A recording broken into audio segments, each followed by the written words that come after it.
ملک صاحب میں آپ سے آغاز کرتا ہوں. اٹ سیمز ایز اف یہ جو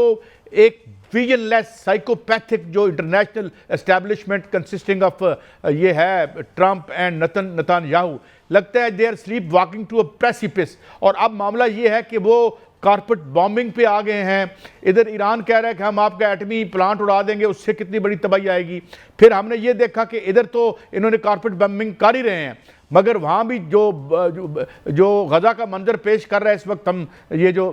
ہے تل اویو، کیا ہے بیلنس؟ ڈو یو تھنک کہ کون پہلے بلنک کرے گا؟ اور یا اس بات میں کس کا کلیم آپ کو ٹھیک لگتا ہے؟ کیا ایران رستہ مانگ رہا ہے یا وہ رستہ مانگ رہے ہیں؟ بیکاز تھوڑا سا میں ٹائم لوں کہ خبریں یہ آ رہی ہیں کہ they are running out of their precision جو منیشن یا ایمونیشن ہے. تو کیا خبریں ہیں اور آپ کی رائے کیا ہے اور آپ کی انفارمیشن کیا ہے ملک صاحب؟ بسم اللہ الرحمن الرحیم. بہت شکریہ جناب. سب سے پہلے تو یہ دیکھنے کی بات ہے کہ یہ جو جنگ لڑی جا رہی ہے اس میں سب اخلاقیات، اصول اور عالمی قوانین کو پس پردہ ڈال دیا گیا ہے، اور ایک مذہبی منطق لے کے صہیونیت نے ایک ایسا طاقتور دھارا بنا لیا ہے جو یہودیت کو اپنے ساتھ لے کے چلنا چاہ رہی. اور اس کے بعد جو سب سے بڑے المناک بات ہے کہ مائٹ از رائٹ یا مائٹ از پرفیکٹ کا جو میسج دیا جا رہا ہے وہ انتہائی المناک ہے، اور انسانی تاریخ میں یہ المناک واقعوں میں لکھا جائے گا. ہمارے دل ان لوگوں کے ساتھ ہیں جو معصوم بچے، بچیاں اور شہری اس میں ہلاکتیں ہو رہی. اب جو اصل سوال ہے کہ کیا بنے گا، کیا ہوگا، دیکھیں بات یہ ہے کہ جنگ کسی کے بھی فیور میں نہیں ہوتی. اسرائیل ہو، امریکہ ہو، اور خاص طور پر خلیج ممالک ہوں، انہوں نے کبھی اس طرح کنسیو نہیں کیا تھا کہ یہ ری ایکشن آئے گا. اور یہ ری ایکشن کیوں آ رہا ہے؟ اس کی خاص وجہ یہی ہے کہ جب آپ سارے قوانین کو پس پش ڈال دیں، آپ کوئی الائنس نہ لیں، کوئی یونائٹڈ نیشنز کو ساتھ نہ لیں، اور آپ ایک ملک کے پیچھے دوڑ پڑیں اور وہ آپ کے آبجیکٹیوز بھی کلیئر نہ ہوں، تو مجھے جو نظر آ رہا ہے ایک خوف و ہراس کی فضا ہے جو پھیلتی جائے گی. اور جو آپ نے بات پوچھی کہ کون بلنک کرے گا، دیکھیں بلنک تو دونوں کریں گے. ایران بہت بڑا نقصان ہوگا، وہ کسی صورت برداشت نہیں کر سکتا. جو اسرائیل کی سوشل سیوک لائف ہے وہ اس کو کبھی برداشت نہیں کر پائیں گے.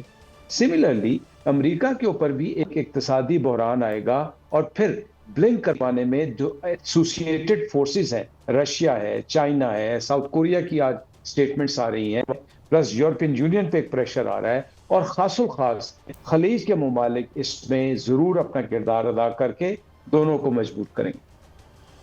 اچھا فیصل شاہ صاحب میں آپ کی طرف آتا ہوں. فیصل شاہ صاحب میں آپ کی طرف آتا ہوں. ایک طرف تو دونوں طرف سے جو ہے وہ ایران اور اسرائیل اور امریکہ تابڑ توڑ حملے کر رہے ہیں. ایران بھی تابڑ توڑ حملے کر رہا ہے، جواب دے رہا ہے، اور دوسری جانب سے بھی جو ہے وہ حملے ہو رہے ہیں. اور آج الزام لگایا گیا ہے باقاعدہ طور پر ایران کی جانب سے کہ سولین آبادی پر جو ہے وہ باقاعدہ حملے کیے جا رہے ہیں. اور ایران کی جانب سے یہ کہا گیا ہے کہ اگر یہ رجیم چینج کرنے کی کوشش کی گئی تو اسرائیل کی جو ایٹمی تنصیبات ہیں ان پر نام لیا گیا اس پر جو ہے وہ حملہ کیا جائے گا اور اس کو اڑا کے رکھ دیا جائے گا. آج امریکہ نے بھی اپنے ایک ایٹمی صلاحیت والے ہولناک میزائل جو کہ بر اعظمی میزائل ہے اس کا تجربہ کیا ہے. ان حالات میں جب کہ جنگ چھڑی ہوئی ہے، کیا ایران جو ہے وہ کیپیبلٹی رکھتا ہے کہ اسرائیل کی وہ ایٹمی تنصیب کو اڑا سکتا ہے؟ اور اس وقت جو امریکہ نے اتنا بڑے ہولناک جس کو قیامت کا میزائل کہتے ہیں اس کا تجربہ کرنا، کیا امریکہ کے ارادے جو ہیں وہ بھی تو خطرناک نہیں کہیں؟ جی بہت شکریہ مجھے پروگرام میں لینے کا. پہلی چیز تو یہ کہ جو ایران کا دعویٰ ہے کہ یہ لوگ سول آبادی پہ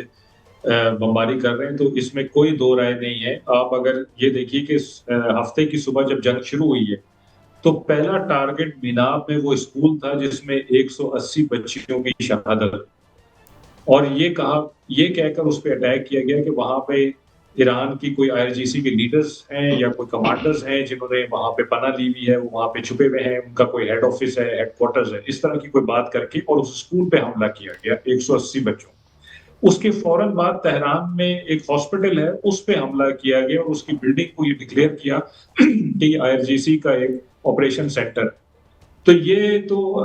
جنگ ہی بالکل ایک بلا جواز جنگ ہے جو کہ غلط ایک پیرائے میں لڑی جا رہی ہے، ایک غلط فلسفے پہ لڑی جا رہی ہے. اور وہ ایئر مارشل صاحب نے جیسے کہا کہ تمام اخلاقیات اور اصول اور قواعد و ضوابط کی خلاف ورزی ہے، تو اس میں تو کوئی دو رائے نہیں۔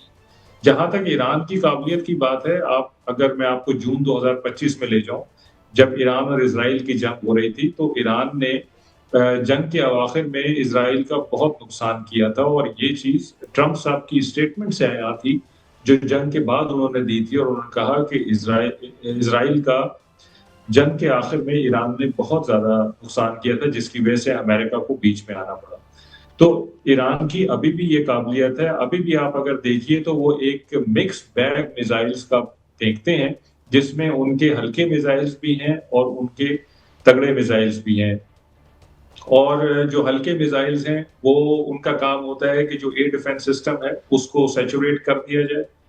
اس کو انگیج کیا جائے، اور جو اچھے میزائلز ہیں وہ پھر اس میں سے پینیٹریٹ کرتے ہیں، اور جس ٹارگٹ کو ایرانینز ٹارگٹ کرنا چاہتے ہیں وہ ٹارگٹ ہو رہے ہیں۔ اگر آپ پوری یہ 3-4 دن کی جو بھی کمپین ہے ابھی تک دیکھیں، اس کا یہ مطلب ہے کہ ان کے پاس ایک کیپیبلٹی ہے کہ جو وہ کہہ رہے ہیں وہ کر سکتے ہیں، اور اگر بات اس نہج پہ آ گئی اور انہوں نے یہ کام کیا، لیکن فیصل شاہ صاحب، آپ نے جو ابھی بات کی کیپیبلٹی کی، میں اور آپ سے رہنمائی چاہوں گا کہ جو ایران ہے اس کے متعلق کہا جا رہا تھا کہ جو خامنائی صاحب ہیں شہید ہو گئے، انہوں نے فتویٰ دیا تھا کہ ہم ایٹم بم نہیں بنانا چاہتے، اور وہ ان کا فتویٰ جو ہے اس کے بعد جتنے بھی ان کے جانشین ہیں وہ اس پر جو ہے غور کر رہے ہیں کہ فتویٰ تو شہادت کے ساتھ جو ہے وہ گیا، اب کیا ایٹم بم بنانا ہی بہتر تھا، ایٹم بم بنا لینا چاہیے؟ اور یہ بھی کہا جا رہا ہے کہ ایران کے پاس اتنی کیپیبلٹی ہے کہ وہ ایٹم بم تقریباً بنا چکا ہے، یہ خبریں آ رہی ہیں، ان کو صرف وار ہیڈ کی ضرورت ہے، وہ بھی ان کو مہیا ہو گیا ہے۔ تو کیا آپ سمجھتے ہیں کہ اگلے آنے والے دنوں میں کوئی ایسا تجربہ، ایسی انہونی ہو سکتی ہے؟ دیکھیں، ایران کا تو کبھی بھی ارادہ نہیں تھا کہ وہ ایٹمی بم بنائے، اور یہ فتویٰ 2003-4 سے چل رہا ہے۔ اگر کوئی ارادہ ہوتا تو ایران JCPOA 2015 میں کیوں سائن کرتا، جس میں 3.67 تک انریچمنٹ محدود کر دی گئی تھی؟ NPT کا ممبر ہونے کے ناطے اس کو 20% تک انریچمنٹ جائز ہے، لیکن اس نے 3.67 پر ایگری کیا، اور ابھی بھی جو مذاکرات ہو رہے تھے وہ تقریباً فائنل تھے، یعنی کل جو جمعہ آ رہا ہے اس جمعے کو سائن ہونا تھا، کنکلوڈ ہونا تھا، ایگریمنٹ سائن ہو جانا تھا۔ تو ایران کا کبھی بھی ارادہ نہیں تھا کہ وہ ایٹم بم بنائے گا۔ اچھا فیصل صاحب، معافی چاہتا ہوں، میں انٹرجیکشن کر رہا ہوں۔ ایران کے پاس کیپیبلٹی ہوتی، جی پر مکمل کریں بات، میری بات کمپلیٹ جی مکمل کریں۔ اگر ایران کے پاس اگر کیپیبلٹی ہوتی اور وہ اب آنے والے دنوں میں اس کیپیبلٹی کو اس نے ڈیمانسٹریٹ کرنا ہے، تو یہ کوئی صحیح ٹائم نہیں ہے۔ اگر کیپیبلٹی تھی تو اس کو پھر جنگ سے پہلے ڈیمانسٹریٹ کر دینا چاہیے تھا۔ اب تو اس کیپیبلٹی کو ڈیمانسٹریٹ کرنے کا کوئی ٹائم نہیں۔ اس کا یہ مطلب ہے کہ ایران کے پاس کیپیبلٹی ضرور ہے، کہ ان کے سائنسدان ہیں جن کی پاس ایکسپرٹیز ہے، ان کے پاس انفراسٹرکچر ہے جو کہ کام کر سکتا ہے اور یہ بنا سکتا ہے، لیکن وہ فی الحال میرا خیال ہے کہ ویپن بنانے سے کئی سال دور ہیں، جیسے کہ IAEA نے بھی کہا ہے۔ اچھا، یہ میں ایک بات ایئر مارشل صاحب، اگر آپ سیکنڈ ورلڈ وار کی بات کریں تو پوری دنیا تباہ ہوئی، اور ہم نے دیکھا کہ بیلنس آف پاور بھی شفٹ کر گیا۔ آج امریکہ بہادر لائبلٹی بن گیا ہے، جو جہاں تحفظ کے لیے اس نے بیسز بنائی تھیں وہ جگہ ہٹ ہو رہی ہے۔ جو پوسٹ جنگ یہ تو ختم ہونا ہے، کسی نے بلنک کرنا ہے، جس طرح فیصل شاہ صاحب اور آپ کہہ رہے ہیں، یہ پوسٹ دس کانفلکٹ آپ کو کیا لگتا ہے کہ چائنا بھی کوئی مارشل پلان یا ادھر ریکنسٹرکشن کرے گا، اور امریکہ کی جو پاور ہمیں ڈوینڈلنگ نظر آتی ہے اور ویسے بھی ہمیں وہ ایک ڈکلائن میں جاتا نظر آتا ہے، تو کیا آپ سمجھتے ہیں کہ پوسٹ وار یہاں پہ اب چائنا مڈل ایسٹ میں آئے گا، اور پاکستان اور چائنا کے تو آپ کو تعلقات نظر میں ہیں ہی، کیا تناظر ہے آپ کا ایئر مارشل صاحب؟ جی، میں آپ کی بات سے اتفاق کرتا ہوں کہ اس جنگ سے پورا خطہ تو ہلنا تھا ہی اور ہلا بھی ہے، لیکن میری رائے میں ایک پورا عالمی نظام بدلنے کو جا رہا ہے۔ سب سے پہلے آپ یہ دیکھیے کہ آج کے دور میں جو معیشت کی ترقی تھی وہ سب سے قابل پریفر کی جاتی تھی، اور اس کو لنک کیا جاتا تھا امن سے۔ پھر اس امن کے لیے کچھ ملکوں نے یہ ضابطے کیے کہ طاقتور کو اپنے گھر میں بٹھا کے رکھو، لیکن جب تہذیبوں کا ٹکراؤ ہونا شروع ہوا تو آپ نے اور میں نے دیکھا کہ وہی طاقتیں اب جو پزلز چل رہے ہیں، جو جیو ملٹری پزلز ہیں، جو جیو پولیٹیکل پزلز ہیں، جس کی طرف فیصل صاحب نے بھی اشارہ کیا، سمجھ یہ نہیں آ رہی کہ امریکہ کیا ان ریاستوں کے اوپر جو اپنی فوجیں بٹھائے ہوا ہے ان کو ڈیفینڈ بھی کر رہا ہے، یا اس سے زیادہ پرائورٹائز وہ اسرائیل کو کر رہا ہے۔ تو ایک بات آپ کی بالکل بجا ہے کہ عالمی نظام بدلے گا، عالمی نظام ہلے گا، الائنمنٹس چینج ہوں گی، اور میں ایک آپ کی اجازت سے فیصل بھائی کی بات کو آگے بڑھانا چاہوں گا، وہ یہ ہے کہ ایران تو شاید نیوکلیر ٹیکنالوجی اس وقت نہ لے کے آئے، لیکن یاد رکھیے کہ نیوکلیر ٹیکنالوجی جو کہ اسرائیل کے پاس بھی ہے اور جن ملکوں کے پاس بھی ہے ان کی ایک اسٹرینتھ بن جاتی ہے، تو یہ جو میڈ ریس شروع ہونے والی ہے اس کو آپ دیکھیے گا کہ عالمی نظام میں یہ کس طرح فٹ ہوتی ہے۔